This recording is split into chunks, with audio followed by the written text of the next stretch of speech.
Welcome back to Season 11 with Aramaic word of the day. Rabboni, my master. I pray you are enjoying these short in depth Aramaic words that shaped first century mindsets of the early followers of Jesus and deepen our understanding for today by learning the Aramaic language. Today I will share with you a short story by the name An Aramaic Encounter in the Garden. It was early morning in Jerusalem. The air was still cool, carrying the earthy scent of dew-soaked olive branches. I was leading a small group through the garden tomb, that quiet place, just beyond the Damascus gate. The city was just beginning to stir, but the garden remained sacredly still, as if time itself slowed down. One woman in the group whispered, "Do we know where Mary stood when she saw him?"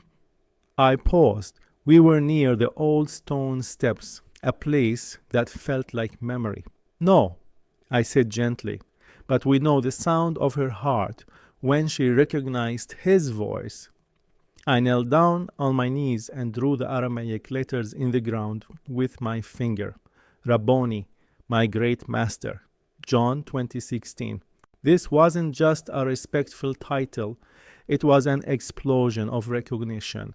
A word from the depth of a soul awakened by love. Rabboni comes from the root, meaning to be great or master. It's related to rabbi, but more personal, more intimate. It means my master, but not in the distant academic sense. Think, my guide, my beloved teacher, the one I trust with my life. In Aramaic, relationships aren't about credentials. They're about closeness, about walking with someone, watching how they eat, pray, speak, and weep. In the Middle Eastern mindset, to follow a master is to imitate his very essence. Me as a guide, I become like a Rabboni to them. They watch me all the time and learn from me, and I learn from them too. But in the Western world, you often separate knowledge from life. A teacher gives you information, a student takes notes. But in the world of Jesus, a Rabboni gives you himself.